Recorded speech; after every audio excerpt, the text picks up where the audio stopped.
Not yet on the recording. Let's see. There she is. Dr. BlackDeer, welcome. Really being on. Appreciate that, Anna. I want to introduce my stellar team today. I have Anna from our IT team here at Honor, and I have Lala from our comms team as well. And finally, but not least, definitely Dr. BlackDeer, who is our invited guest. Before I get into that, just a couple housekeeping notes. If you require closed captioning, that is available at the bottom of your screen, signified by two C's, that's two Charlies, at the bottom of your screen in a box. It should show captioning. We are recording, and so this recording will be sent when it becomes available via Zoom to everybody that has registered. So please feel free to share that with your community, with your folks. Yeah, so welcome. Thank you so much for everyone. Clearly, this is a topic of interest for a lot of folks, and so thank you so much for being here. My name is Wendy Bravo. I am the manager for Decolonize You at Honor the Earth. I am a detribalized, reconnecting, and reclaiming relative. My pronouns are she, her, hers. So, as this is the launch of our training program, I'd like to introduce Honor the Earth and Decolonize You. Honor the Earth's vision is creating a world where Indigenous sovereignty is recognized, respected, and upheld. We envision a future where communities thrive with honor, abundance, and in right relationship with Mother Earth. Our mission is a commitment to protecting the lifeways and sovereignty of our Indigenous relatives across Mother Earth. We do this by investing in our communities and a new generation of organizers through campaigns, research, training, reclaiming our narrative, and providing capacity support in service of all land and life. Decolonize You is a knowledge sharing platform to provide skills and learning in the fight for climate justice and protection of Mother Earth. We know that Indigenous peoples hold the solutions to climate change, and Decolonize You is a platform to weave those solutions together, bring them to our communities, and organize for our collective liberation. We envision a place where education is a weapon in our fight for Indigenous sovereignty. To that end, it is my pleasure and my privilege to introduce Dr. Autumn Asher BlackDeer. Dr. BlackDeer is a queer anti-colonial scholar activist from the Southern Cheyenne Nation. Her scholarship illuminates the impact of structural violence on American Indian and Alaska Native communities. Dr. BlackDeer centers Indigenous voices throughout her research by using quantitative approaches and big data as tools for responsible storytelling. Dr. BlackDeer is a racial equity scholar with an emphasis on Indigenous tribal sovereignty and is deeply committed to furthering anti-colonial abolitionist work. Please help me welcome Dr. BlackDeer. Take it away. Thank you so much, Yash. Everybody see the slides okay? Looks good? Great. Paviwana Tornov Nedoncheve Nasistas. Good morning. Hello, my name is Autumn Asher BlackDeer. I'm a sovereign member of the Southern Cheyenne Nation. We are currently out here in Denver, Colorado currently. That's our tribe's traditional homelands, but the Southern Cheyenne today are actually located out in Western Oklahoma near the Panhandle. My ancestors have taught me to always, begin in a good way and, introduce yourself, start, telling people who you are before you just start telling people what you know. So I always try to practice that and begin in a good relational way. So thank you so much for being here today. Our plan for our time together is to really, we're going over the agenda now. So check box one. We'll kind of talk about what mainstream feminism is, just kind of where we have that all shared understanding about what we're talking about. We'll then get into some Indigenous feminist critiques and rightful side eyes to why that's not really a good fit, maybe perhaps for Indigenous feminism. And then we'll, kind of round out our time looking at decolonial Indigenous feminisms, plural, and then we'll have time for discussion at the end. And so we'll put folks in breakout groups and have some time to discuss and come back towards the larger group. And so we can have time to reflect and share together. So getting started, let's look at what mainstream feminism is. So typically, if you're going to take like a women and gender studies class, you'll hear about the waves of feminism, right? And so these waves are typically what we would talk about for mainstream feminism waves, right? So thinking about the late to 19th century, early 20th century, right? This is where the kind of suffrage movement is happening, right? So a lot of focus on white women's right to vote, right? Other kind of legal representation and those sorts of things. Getting into the second wave, this is also called the women's liberation movement, right? And so they started to move beyond just focusing on suffrage, just from voting, to also looking at, things like equity in the workplace, right? Reproductive rights, challenging how women are supposed to be seen in society overall, right? And then even beginning to challenge gender roles, right? But still in the second wave, right? Like halfway through the sort of mainstream waves of feminism, they're only beginning to include women of color in the sort of second wave, right? This is the 1960s, 1970s, right? Like that's within our lifetimes, right? So getting into the third wave, right? Shout out to the 90s babes. In the 90s, early 2000s, right, it began to be sort of about intersectionality, right? So getting more into things like sexual liberation, challenging beauty standards, right? But again, this still was from a very Western perspective, right? And it didn't really fully represent or fully include women of color, multiply marginalized women, right? And so finally, we're in the fourth wave. This one's usually like a question mark, right? Like, is it the fourth wave? We don't really know. Um, and so they're saying that this has kind of emerged around 2012 with this sort of digital activism, social media eras. And so this era really focuses about, sexual harassment, body shaming, right? We can think about the Me Too movement, focusing on rape culture. And so they're purportedly still focusing on intersectionality here, which we'll talk more about later. But again, this is still not fully representing or really fully including women of color, much less Indigenous women. So our kind of one of our matriarchs, foremothers of Indigenous feminism is Sandy Grant. She's Quechua, and she talks about whitestream feminism, right? Which is essentially really highlighting the way that mainstream feminism is essentially dominated by white women. It's for white women, right? Like this is kind of their area of scholarship, right? And so the idea of whitestream feminism is essentially a way to show that this sort of brand of feminism or stream of feminism is entirely focused on like the white middle class experience, right?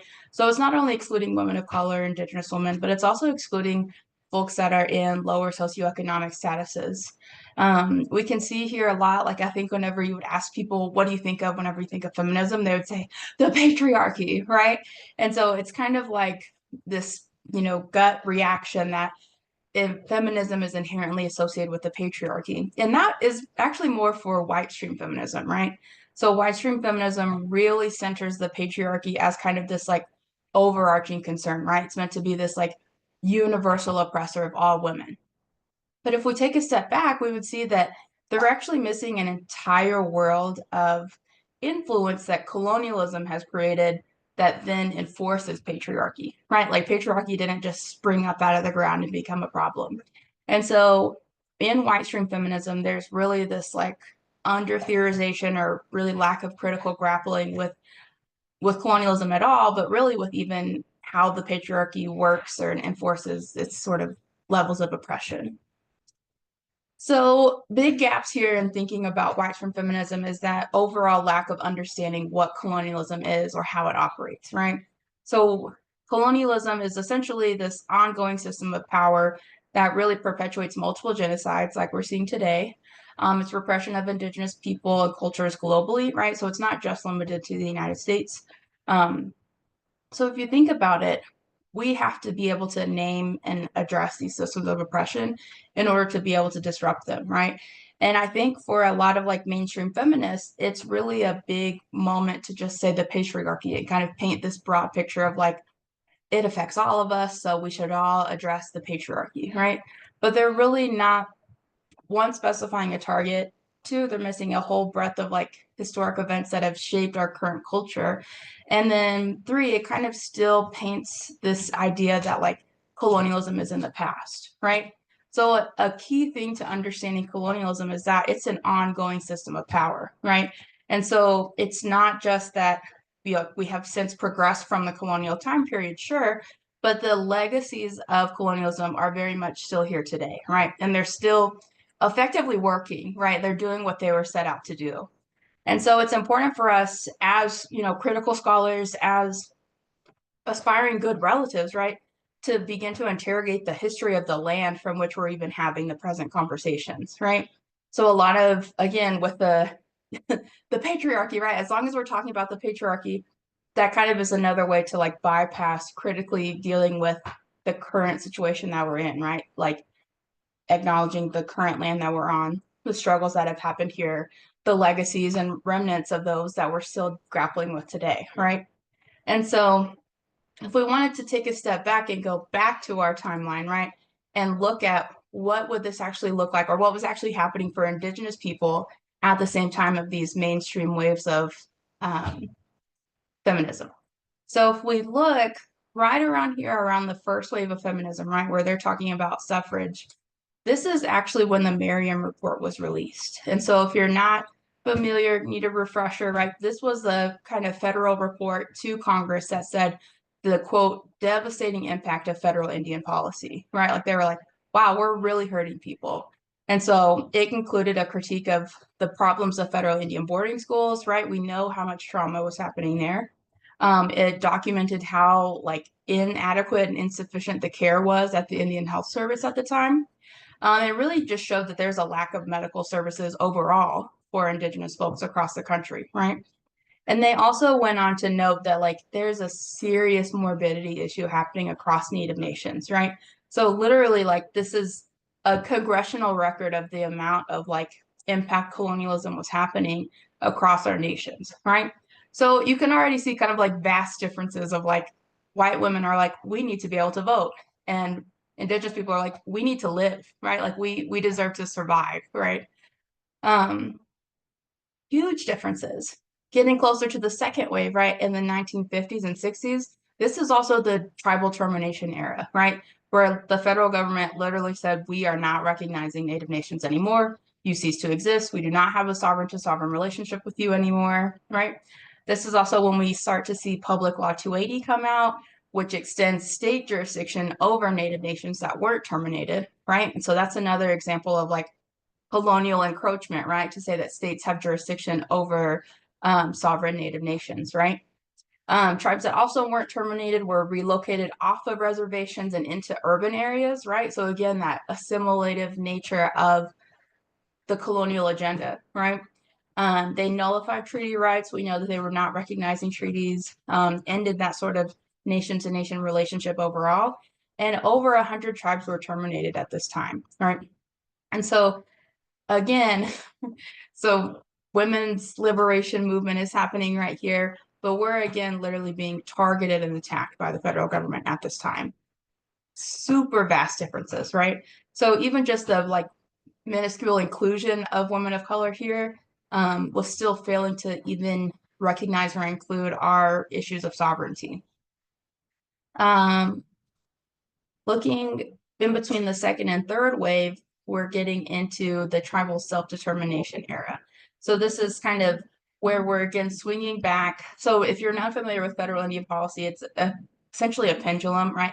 So it swings one direction, it's really terrible. Then it swings back and we get, a couple hits in and then it swings back again, right? So this is the swing back towards self-determination. So in the 60s to the 80s, this is known as the tribal self-determination era. So at this time, we're seeing the occupation of Alcatraz, the occupation of Wounded Knee, the birth of the American Indian movement. Several policies were passed at this time: the Indian Civil Rights Act, Indian Self-Determination Education Act, ICWA, right, the Child Welfare Act.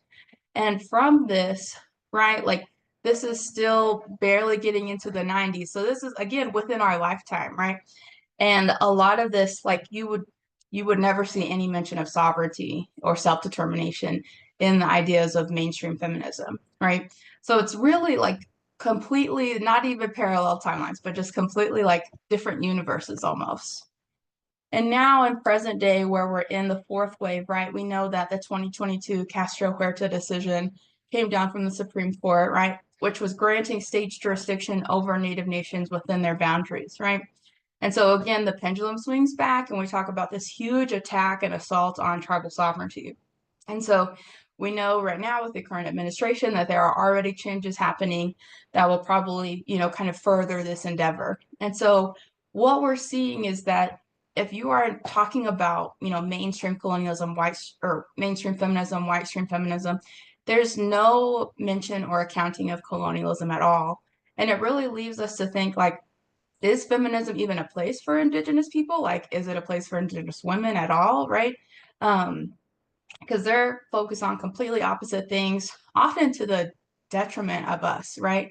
So we know that like suffragettes were like very adamant about votes for white women and would happily throw like Black and brown women under the bus, right? Um, Thinking about the Me Too movement, right, and how that was kind of co-opted by white women and overtaken and really like lost its founder, or like completely sidelined Tarana Burke, and she's like the founder of this movement, right? And so there are plenty of examples. I'm sure we'll continue to talk about this, but I think it's really important to note that whenever you see these sort of waves of feminism, it's really waves of white feminism, right? And you're missing an entire breadth of scholarship, activism, and resistance movements that Indigenous people, Black and brown folks were doing at the same time. So this is an artist that depicts no way feminism, essentially, and I love this. And so if we think about, where do Indigenous folks fit within feminism, right? Where would we go in which of those waves, right? Which wave talks about colonialism or sovereignty, self-determination, right? That's all largely missing. And it's almost like, do they care, right? Does it look like they were even trying to include us, right? And so there's ongoing issues that we're continuing to see today that are inherently would be feminist issues, but are largely missing from feminist discussions, right? So there's a heightened prevalence of violence against Indigenous women. But if you would look at sort of the Me Too movement or even the conversations about rape culture, it really focuses on ideas of consent, right? So mainstream feminism really pushes like, as long as we're educating people about consent, they'll understand it and that'll, address rape culture. But really, violence against Indigenous women, again, is a structural issue, right? It's a colonial issue. Because we know that sexual violence is a specific, like, tactic, a war tactic from colonizers, right? We know that the state has continued to grant jurisdiction to not within Native nations, right? So we have to again rely on the Federal Bureau of Investigation, right, the feds, to come into tribal nations to prosecute non-Native offenders, which we know does not happen.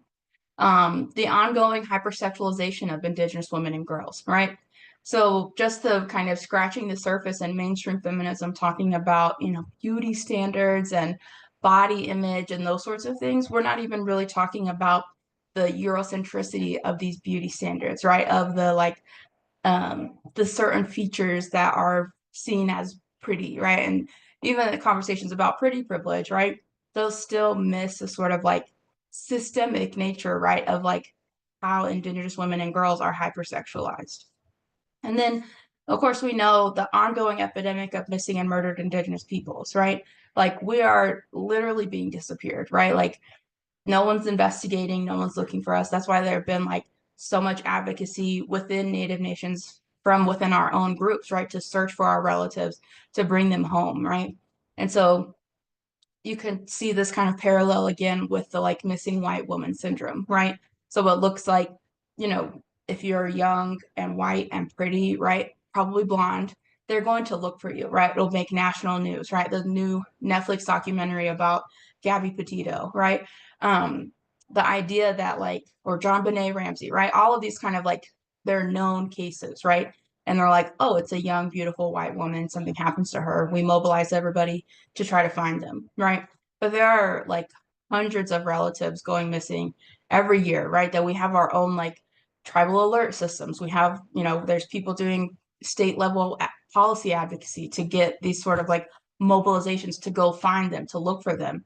And still we would never even probably scratch the surface of the white women alert for going missing as an Indigenous person. So again, we're kind of starting to see that like there are huge disparities in what actually exists, you know, in reality, right? Like in what actually happens in the real world versus what feminism is trying to say, like, oh yeah, no, we all care about women. We're all women, we're all impacted by the patriarchy. But if you're just saying that we need the patriarchy to understand these things, you will not see any of these systemic issues against Indigenous women. So there's lots of folks that have rightfully kind of called out these sort of disparities, right, in what mainstream feminism looks like versus what would an Indigenous feminism look like. So Indigenous feminists kind of rightfully side-eye mainstream feminists, right? So white feminism essentially universalizes the experiences of white women, right? So the idea that if it happens to a white woman, then it's a problem, it happens to everybody, right? Which is not the case. And so we've seen a lot of examples of this in, again, even just the invocation of Handmaid's Tale imagery, right? The idea of the Handmaid's Tale was based on the lived experiences of Black and Brown women, right? Like the author has explicitly said that over and over, right? And so many times, whenever there's an attack on reproductive rights, Roe gets overturned, right? All these sorts of things. White women show up to the courthouses dressed like the handmaids, right?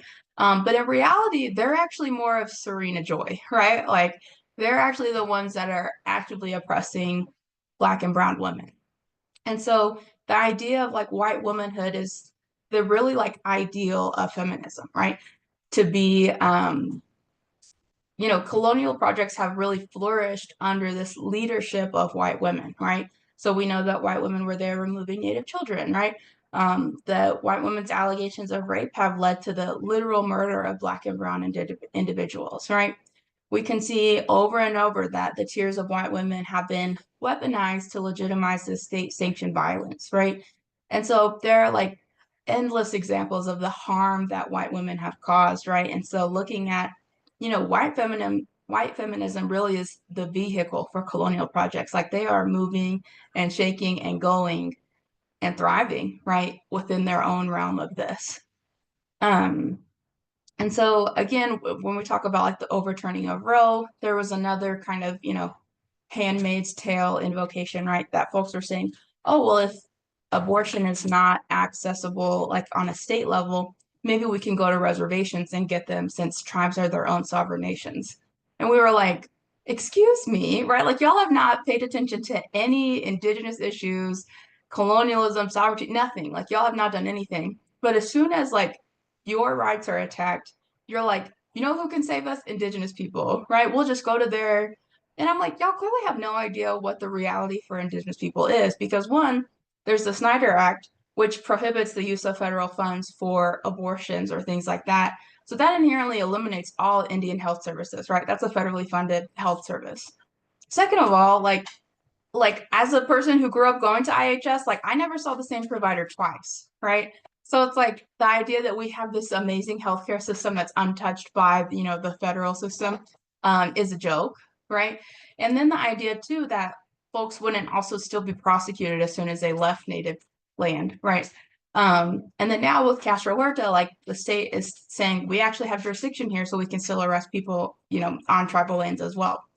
So it was really like a slap in the face, honestly, to Indigenous feminists, right? Or Indigenous people overall to say that you'll have been completely devoid of our struggle, of our interests overall. But then now that Roe gets overturned, you're like, oh, let's actually just go hang out with some folks on the reservation. Like, what? Like total Serena Joy behavior, right? Like essential white feminism right there. So again, another critique that we get to with the idea of mainstream feminism, white stream feminism, is this sort of like girl boss feminism, right? Or the Taylor Swift feminism. So again, one of my favorite quotes is like, who is we, right? Like we're all in this together. We're all women. We're all, right? Like who, who are you actually talking about, right? So again, with the idea of like, as long as we can all, address the, patriarchy together, then that's what we need to do. And so this is sort of the idea of like we can girl boss our way to liberation, right? So it focuses on like female empowerment, professional success, right? So as long as we can like succeed in a capitalist system, then we're doing our job, right? And that's not getting to systemic change, right? So this is sort of the commodification of feminism, right? This sort of lean in, um, achieve things, pull yourself up by your bootstraps, right? Your little sparkly bootstraps that you wore to the Taylor Swift concert. Again, this super lack of intersectionality and almost this idea or kind of undercurrent of toxic positivity, right? Like if I can do it, if I can succeed against all these men, then you can do it too, right? And so this really embeddedness of whiteness into the sort of mainstream discourse really, again, lets people pretend that feminism is universally applicable to folks, but it really further marginalizes Black, Brown, Indigenous folks. I would also say non-cis folks, right? Gender diverse folks, sexuality expansive folks, right? And so again, whitestream feminism really centers binaries, right? So we have a whole group of folks like trans exclusionary radical feminists, right? TERFs. That their whole like party line is about excluding trans folks, right? That's not very feminist to me. Thinking about biological determinism, right? Who you're born as and all those sorts of things. And again, really kind of caters to these moral panics and promotes civility as a sort of mode of political engagement, right? So as long as we just play the game and are nice and we can, climb the ladder to the, corporate boardroom of success, right? Um, that's not going to work for us, right? And again, it really misses that intersectional approach. So I also love this graphic of like they're pushing all of the like Black and brown women into the water and they're sitting in the boat like, oh, we're standing for empowerment and equality of women, right? It's like, who is your we, right? Because your we is probably other white women. So lastly, whitestream feminism from an Indigenous perspective is, again, that larger structural issue that they're missing. And so everybody wanted to show up in their pink pussy hats and protest Donald Trump, right? While realizing that most of them actually voted for him. This was the first time, right? Like here we are again. So clearly, who learned something from the first time around? Um, there's really a kind of again self-centeredness, I think, of whitestream feminism that universalizes like the white woman's experience in America. So there's no kind of accountability or even ability to see the like vastness of the world, right? They miss these larger structural issues. There's no accounting for right colonialism, but even the intersecting of systems of oppression, right? So how the cis hetero patriarchy influences us as like gender diverse folks, not just women, right? Or white women. There's a really huge centering of the individual issues that really completely misses the structural violence, right? So how we talked about like these larger structural issues were happening at the time, like literal federal Indian policy decisions were being made, and white women were nowhere to be seen or found, and they're just like liberation, right? And so again, they really avoid political projects overall. And I would say that as Indigenous people, like our existence is inherently political, right? Like we are members of sovereign Native nations, so we're not just like a racial group as Indigenous people. And so really you will very rarely see feminism, mainstream feminism, engage any larger than the kind of impetus to vote, right? Go vote, votes for women, right? Like that's kind of their whole thing. They started with suffrage and now they're here protesting, right? But what did that do, right? Like what did we really accomplish with the pussy hat era, right? Because dude's in office again, white women voted for him again, right?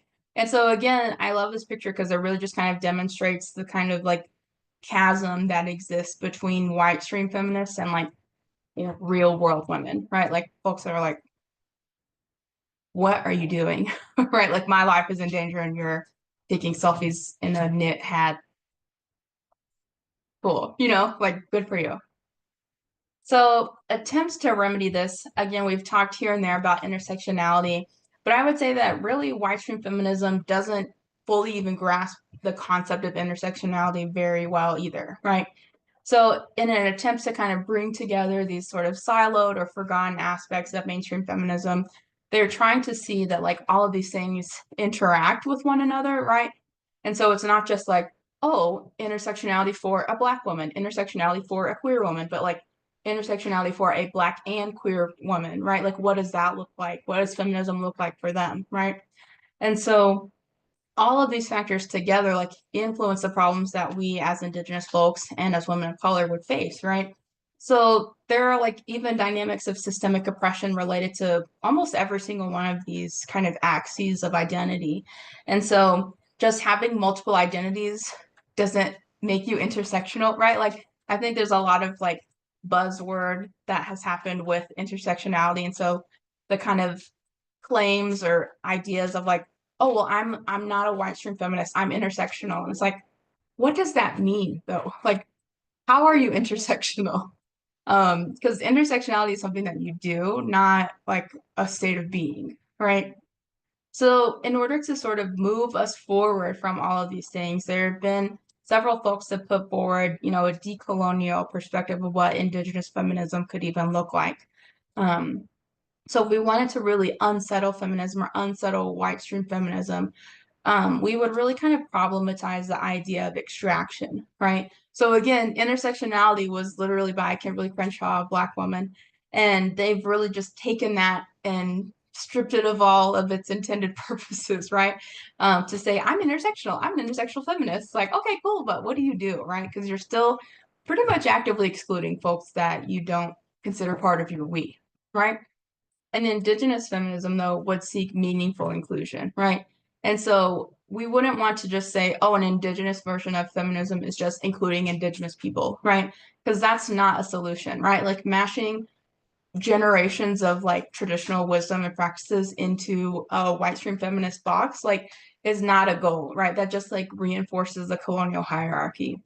So that's not what we're looking for, right? And we're not just saying like, yeah, start your intersectional feminist meeting with a land acknowledgement, and that'll be, Indigenous feminism, right? Um, don't do that. We're not asking for that, right? I would say too that, white stream feminism thinks about like equality and freedom, again, centering the patriarchy. So like, I'm not free until all women are free, blah, blah, blah. But that doesn't really, again, account for those systemic issues. And so an Indigenous feminist, reclamation would really focus on more of a decolonial perspective, right? Of like, we need to dismantle these harmful structures and reclaim our own traditional ways of knowing and being, rather than this sort of unclear idea of women's equality, right? Again, sort of fuzzy, overarching idea that doesn't essentially mean anything at the end of the day. So decolonization is where we get into this sort of undoing of colonialism, right? So we started off saying mainstream feminism doesn't account for colonialism at all. It kind of operates in this vacuum that pretends that it doesn't exist. And so we need to really explicitly state and, reclaim that this is how we have always been, right? Colonialism is not our way. Our origin stories, right, do not begin with colonial contact, right? Like we existed and thrived and we're doing multitudes of things, right? And had so much generational wisdom and traditional practices. And so part of decolonization is that micro level, like undoing our own internal colonialism, right? To say that our minds have been limited by these sort of colonial structures, right? They want us to think in this one specific Western way of knowing, right? But it's also a macro process, right? Like this larger systemic societal level issue of like, we need to fully dismantle these harmful structures, right?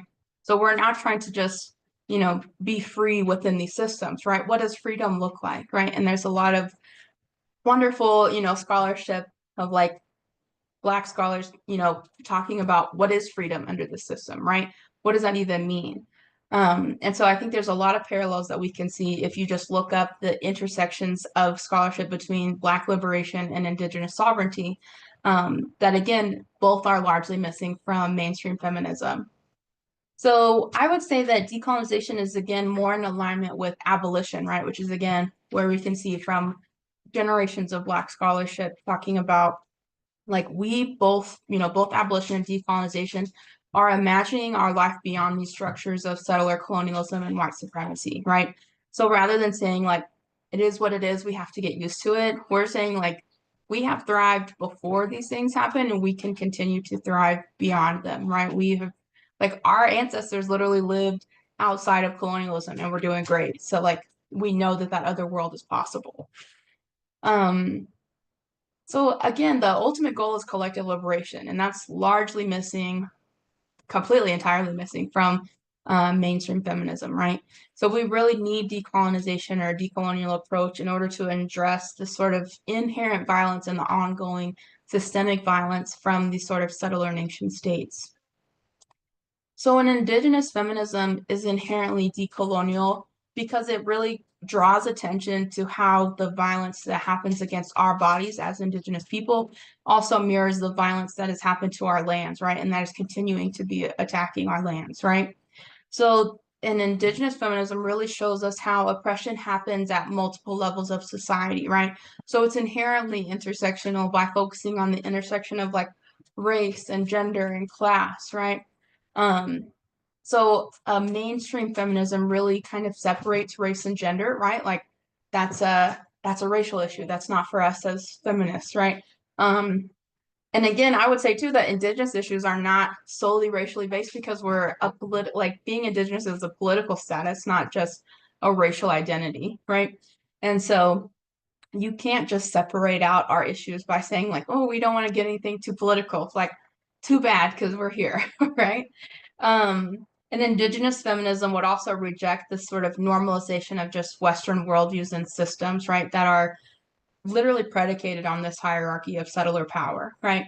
So we know that colonialism has set up, the federal government and these sort of state actors to reinforce one another, right? Through hierarchy, through ranking, and, these sort of social disparities. And so further into that, like we have to see that an indigenous feminist perspective inherently highlights the violence of environmental issues and shows that this is a parallel to these issues that have happened to us as indigenous women. So violating the earth, like trespassing and destroying our traditional tribal and ceremonial lands, is also, really a direct parallel to the way that indigenous women's our bodies are disproportionately violated by non-native men, right? So again, back to those structural issues that we're seeing today. And we don't see them as separate issues, right? They're inherently related. And the goals are the same, right? It's a colonial agenda. And so using an indigenous feminist approach, we can really pay attention to both the historic policies and the ways that those have shaped where we are today, right? And so those have all functioned to erode traditional tribal gender norms, right? So we get the kind of imposition of the white Christian idea of what a family looks like, right? Of what, men are supposed to be farmers and women are supposed to be, homemakers and those sorts of things, right? Even the process of treaty making itself, like that disenfranchised women by not accepting signatures of like matriarchs from our societies, right? Um, and then again, a hello blood quantum, right? The imposition of that it literally is designed to disappear us, right? The further down you go in your lineage, the less blood quantum you have, the less native people you have, and eventually we'll all disappear, right? And so the idea that we need indigenous feminism to kind of cross time, right? And that's another inherently indigenous perspective, right? Like I know folks often talk about, we live in two worlds, right? Or we walk in two worlds. But I would often like reframe that using the like indigenous futurist idea of the native slipstream, right? That we're also in the past, in the present, and the future. Our folks even might use the seven generations principle, right? The idea that what we're doing today has been influenced by the seven generations that came before us. And what we're doing today is going to impact the next seven generations that'll come after us, right? So we're not just simultaneously in the past and in the present, but we're always thinking across generations, right? And so that again disrupts notions of settler time. You could completely throw all the waves out the window, right? Because we're not even just moving through linear time. Um, we're in the past and the present and the future all at once, right? And so that there's no space for that in mainstream feminism. And then finally, thinking about just rematriation overall as a process. I think that's inherently indigenous feminism. The reclaiming of our ancestral remains, right? Returning our relatives back to our tribal lands, reclaiming our spiritual practices, our cultural knowledge, right? Passing down our stories and those sorts of things, right? And so this is rather than like this sort of idea of like repatriation from the patriarchy, right? It's really returning to Mother Earth, right? So rematriation. And so that really has an idea of like this sort of imperative to restore things, right? And so we can see examples of this happening today with, cultural artifacts return, how we are teaching folks and reclaiming traditional knowledge systems, right? Hello, climate justice, right? And centering Indigenous women's voices, right, that have historically been silenced thanks to the impact of colonialism. And so this sort of return to our origins, again, is an example of decolonization, but it really, brings us back to how we focus on life and co-creation and really our creation stories as Indigenous people. And again, there's no parallel, there's no example of this in whitestream feminism, right? So, final thought is thinking again, I've said before, there is no space or consideration of sovereignty within whitestream feminism at all, right? And so, Indigenous feminists are challenging how we even conceptualize Indigenous sovereignty, right? So, it's not meant to be like another add on or another, like pushing us into these sort of colonial systems. It really challenges the entire nation state itself, right? And I think that's why we continue to see so many attacks on tribal sovereignty, right? Because our existence literally is a threat to the federal government, right? Um, we know that the cis hetero patriarchy is essential to building the US empire, right? We can look at the military, we can look at who, all of these folks that are in positions of power, right? Congress, um, yeah, both arms of Congress, right? The judicial branch, the military, all settler state actors, right? Um, it just really is meant to naturalize a social hierarchy that men are naturally meant to be, dominant of women, and so that social elites should essentially rule over everyone else, right? Again, just the normalization of state violence is not, it's a it's threatened by sovereignty. So as we question the nation state, we can begin to imagine a world that we actually want to live in again, which is actually bringing us back to liberation, right? To what our sovereignty looks like. And so if we think about, our sovereignty as Indigenous people, it's woven into the fabric of our being, right? So, the quote that's like, what's most important to Native people? Like, is it the land? Is it the water? Is it your culture? Is it your songs? Is it, powwows? Is it whatever? And they were like, those are all the same things, right? It's all the same thing. Um, that's our sovereignty, right? And so Western notions of sovereignty are this idea of like absolute power, right? Of a government perspective. But for us, our absolute power as Indigenous people like comes from the creator or from the natural order of all living things, right? Like our original instructions. And so our sovereignty is related to our connections to the earth and is inherent. And that's a threat, right? That's a threat to mainstream feminism and to the settler state overall.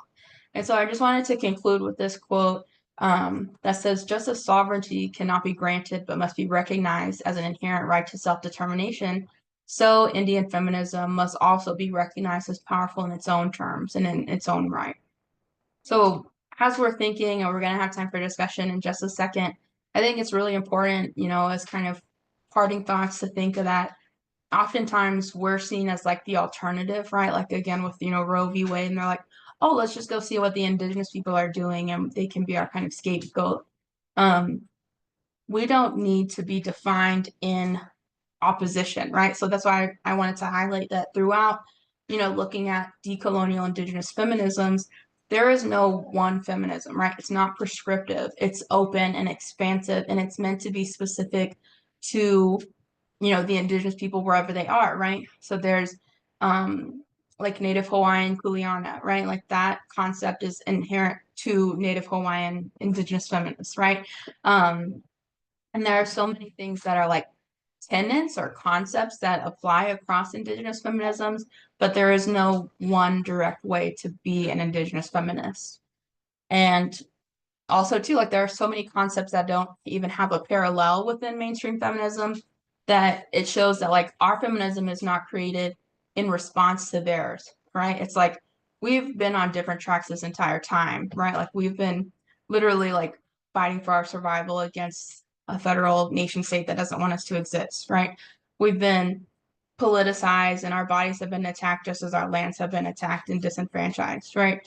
And so anything that we're doing to reclaim and to move in a more powerful way is inherent within us, right? Like, because we know how to care for ourselves and our people and our lands.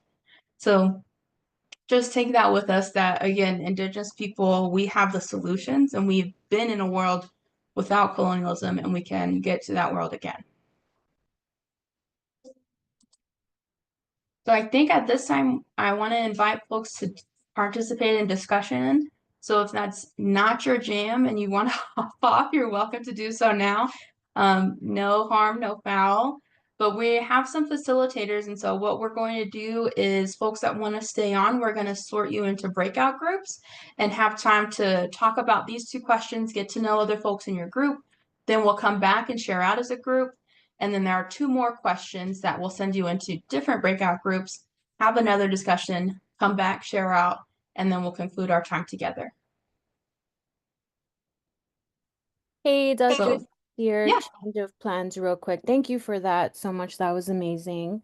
I think we're gonna treat the discussion here in the chat for folks. So let's take, if it's okay with you, couple minutes, 3 minutes, 5 minutes. And when you're ready and have answers to these questions, go ahead and drop them in the chat for us, and we'll take it from there. great. Thank you, Dr. BlackDeer. You want me to stop sharing or keep No, sharing? this is good. If you could leave them up for them. Okay. Thank you so much.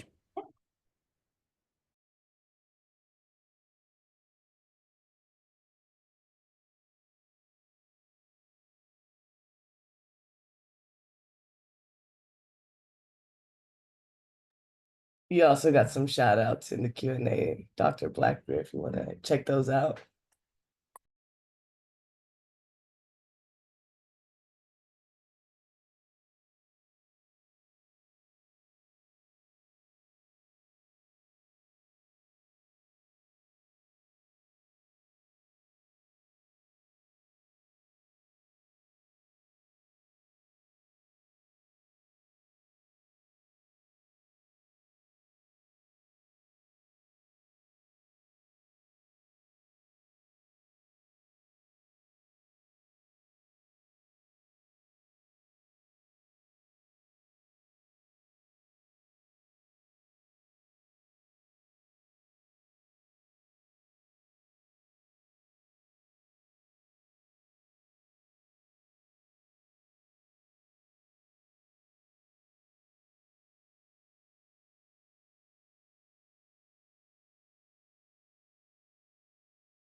Okay, so we'll go to the next couple of questions that Dr. BlackDeer has prepared for us.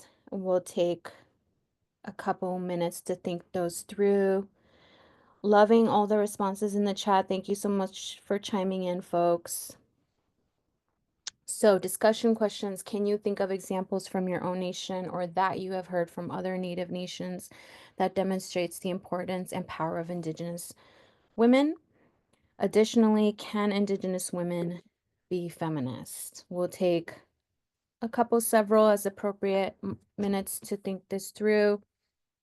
Appreciate Gray and Michelle and Ronnie, everybody chiming in the chat. Thank you so much. Keep it up, folks.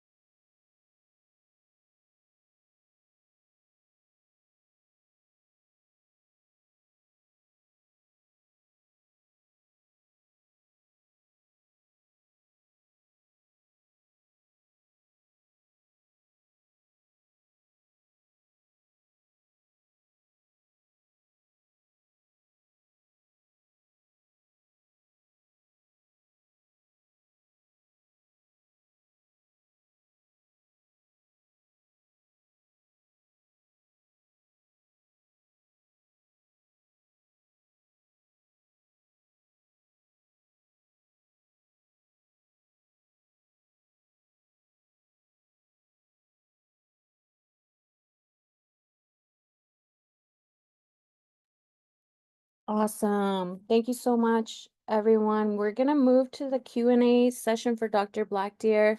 I particularly love this first one from Moon Knowles. What role have matriarchs in your life played in forming your visions of feminism? Any stories that come to mind for you? Thank you for that, Moon. Yeah, absolutely. Thank you so much for that. I always like to say my two parents are my mom and my grandma. So, I was raised with my mom. Literally, my entire life, they were both in my household. So, I feel like the idea that really just, I think, well, I'll start first. My mom always told us like growing up like that instead of like princesses or the those sorts of Disney ideas, she was like we were warriors, right? Like the Cheyenne people are like a warlike tribe, right? If you look us up. And so she was like we killed Custer, right? And so growing up I was always like heck yeah, right? Like let's go bust some stuff down because that's how it was, right? And so literally my whole life just being in community and surrounded by Indigenous women, that has really just shaped my entire worldview. I think even when I was in grad school, there was like, we had to share like what could our biases be. And I was like, I think I have a bias towards like single parents or single moms because I'm like, um, we can do anything, right? Like, so yeah, that's definitely influenced by my mom and my grandma. Awesome. Love that. Appreciate it. And one more, let's do a one more question from Alexandria, maybe a couple more. I'm really curious about something they say, and totally don't mean to offend anyone, but has there been support behind Indigenous movements similar to BLM from other BIPOC folks? If so, could you give examples, please? And thank you. Yeah, and I think that's a great question. I think there's a lot of folks doing work now, especially to build solidarity across our movements. So there's a new collective, the Bliss Collective. It's Black Liberation and Indigenous Sovereignty, BLIS. They do really amazing work that's trying to build those connections across the land back movement, right, of Indigenous people and the reparations movement for the Black community, right? So I think things like that are really important. Also wanted to say from an academic perspective, there's a fabulous, like inherently Indigenous feminist article by Jody Bird and Sarah Deer, and they talk about kind of really calling out anti-Blackness within Indian country, right? And kind of saying that we all have to do our work.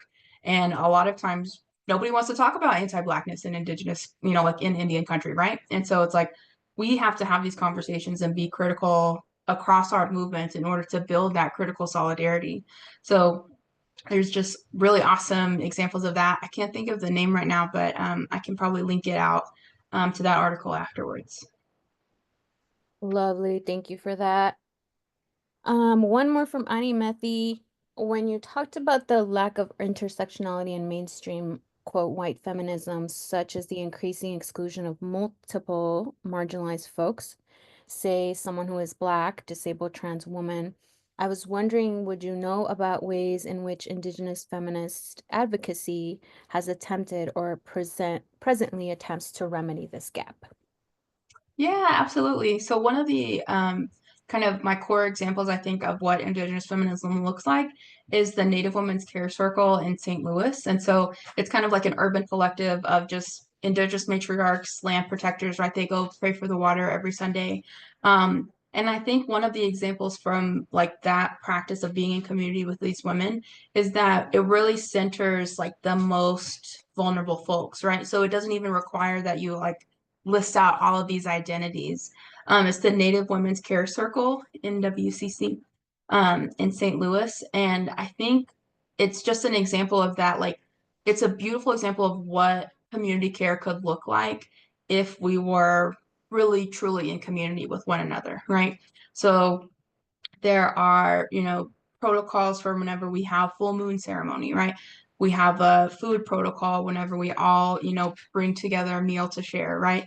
I know a couple of my aunties are on this call right now, right? Like they show up whenever we need something, right? And so I think that you wouldn't go to that sort of space and be in a gap. You would go into that space and be fully welcomed as your full self. And to me, I think when a lot of folks are like, what does this look like? It has to be such a like place-based practice, right? Like that's why there is no sort of like universal, like this is what Indigenous feminism looks like everywhere, because it needs to be specific to the place, right? And so we showed up whenever they took down the Columbus statue in the Tower Grove Park, right? We showed up to, there was a tree planting ceremony on campus that we did. And it was kind of like these are the traditional like tribal trail marker trees that used to be within this area, right? So there's just like this specificity that exists in community. And I think that that's really what Indigenous feminism looks like to me in a tangible way. Amazing. Thank you for that. And we have a lot of good folks in the chat um, chiming in and letting us know their thoughts. Please keep those coming. Um, Rose raises an important point, I think. Curious how we educate and lock arms with our Native men in movements such as violence against Native/Indigenous women. Many claim that we as advocates are feminists and are, quote, anti-men, which is not the case. On the contrary, we need our men to be strong hearts, to return our kinship systems and respecting all relatives, to uphold women as sacred, to uphold all our relatives, to spirit/LGBTQ. It's always been a battle. Would you like to answer/comment, elaborate further on this, Dr. BlackDeer? Yeah, absolutely. Well, I think one of the big things that we can do is to really say that, I think, and that's another article by Jody Bird where she says like the F word for Indigenous women is feminism, right? Like a lot of Indigenous feminists wouldn't identify as feminists, right? Because it has such a connotation with white feminism, right? And so I think that's one of the areas of educating that we can do right then to say that our feminism is not, down with the patriarchy, we hate men, those sorts of things, right? It really is like inherently based on our sovereignty and our love for our people and the land and reclaiming, and which is more in line with decolonization, right? So I think educating folks in our communities and saying like, no, we are here for your like we want us all to succeed, right? It's not about anti-men, it's about pro-indigenous, right? Or pro, reclaiming our traditional ways of knowing and being, right? And part of decolonizing, right, is also the restoration of recognizing indigenous women and, two-spirit relatives, indigenous queer kin, as just as sovereign as folks that are along the binary, right? And so I think we have to do a lot of work too that again is decolonial in undoing what the sort of like white Christian idea of what we're supposed to look like today. I think we have to do a lot of work with that to build those relationships we need going forward. Yes, agreed. Thank you so much for that. A lot of folks are chiming in the chat too. Want to give you thanks for the fantastic presentation. Um, Excellent overview of these various struggles for justice and sovereignty, providing excellent examples in detail throughout from Dylan. We will close that one out. And then a couple more then I think that'll get us to time. From Ronnie Boyd, do you think centering Native history and Native women's experience will lead to a better feminism? Ooh, that's a good question. I kind of think that that's more of a like a should we be included in mainstream feminism? Like if we just taught Native history, would that make it okay? And I think that's kind of where we're at with a lot of like social systems we say like we see today, right? This kind of critical reckoning with like, yeah, we've been harmful, we've done a lot of stuff in the past that's like furthered colonial agendas and sort of like naming and recognizing that harm and then seeing how they're going to move forward. So I mean, I think that mainstream feminism would really have to do a lot to kind of say we've really messed up in the past and we should move forward. But then again, I think that's also why I posed the question at the end of the discussion too of like, can Indigenous women be feminists? Like, do we want that? Do we want to be considered feminists, or do we just want to have our own thing altogether, right? So I think that's kind of a fun place to grapple with. And in the spirit of decolonization and supporting folks and wrestling with questions rather than me having all the answers, I think it's an important thing for us to take with us, right? Like, should we be trying to fix mainstream feminism? Should we be trying to reclaim and create our own version of Indigenous feminism, or should we do our own thing, right? Like, I love this in the chat. They're talking about the matriarchy space, yeah, matriarchal healing. Yeah, because it's like I think that most folks would probably, or maybe this is my bias, that I think for me personally, I would rather be focused on being in spaces with matriarchs and those sorts of spaces rather than trying to reclaim or do something with feminism as it is. Boop. Lots there. Lots there. Thank you so much for that one. Yeah, I think I definitely align with that and I definitely agree on a lot of levels. And you and I have talked about this briefly about wanting to see, like a council of grandmothers, a council of elders, matriarchs making decisions. We have another good ch a question in the chat here that is bringing up class. To what degree does class play a role? And of course, such a loaded question, right? Especially in feminism. Um, to what degree does it play a role in Indigenous feminism, if you will? And then like its root into, that's a whole nother training, its root, of course, in white feminism.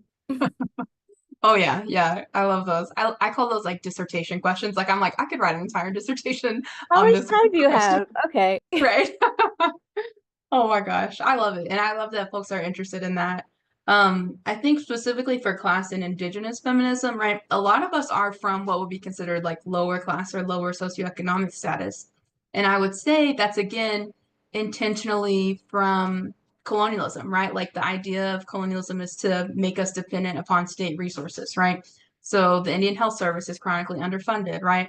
You want to talk about commodity foods, right? And the kind of disenfranchisement of like putting us in such rural locations. We weren't allowed to live on our tribal lands that we knew how to, nurture and farm and live in a good relationship with the land. So that kind of disrupted our traditional practices of food gathering, of hunting, of, how we were literally meant to be in the world. So if you want to talk about class, we have to go back and talk about again how colonialism set that up, right? And really like constructed us to live in poverty. And that's also again related to, widestream feminism, largely missing how Black communities became like historically disenfranchised as well, right? Like the bombing of historically Black neighborhoods, right? Tulsa, the Black Wall Street, right, in Tulsa, the Greenwood, Atlanta, right? All of these places that have been systemically attacked, right? There's parallels in both Indigenous and Black communities.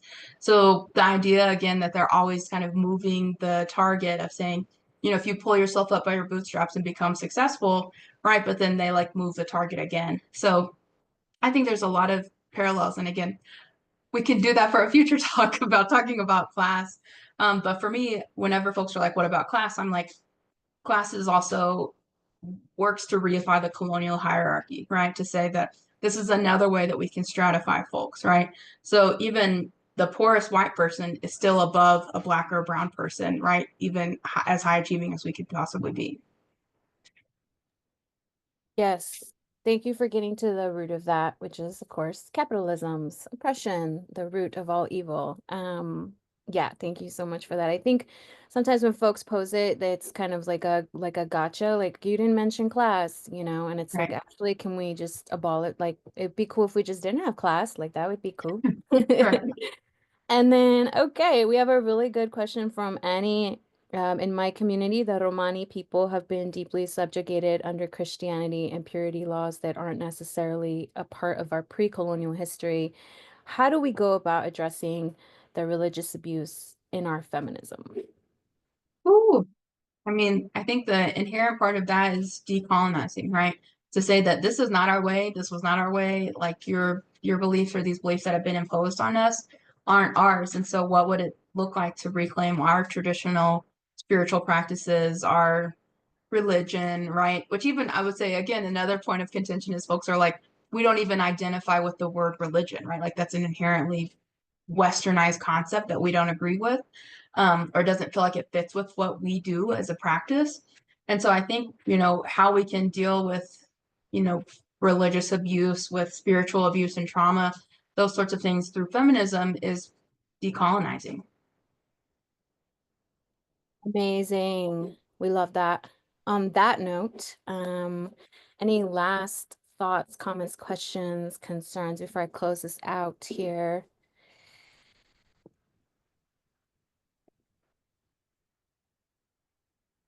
Awesome. Thank you so much for your time, Dr. BlackDeer. It's been a pleasure and a privilege to learn from you today. Thank you so much to everyone for making it out here, for your interest, for your curiosity, and for your willingness to listen and understand, right? And perhaps stretch yourself around being uncomfortable and hear different perspectives, right? As we evolve and we learn.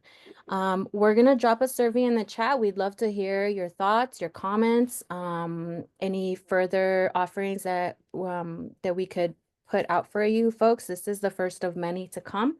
And so, Anna, if you could please drop that survey.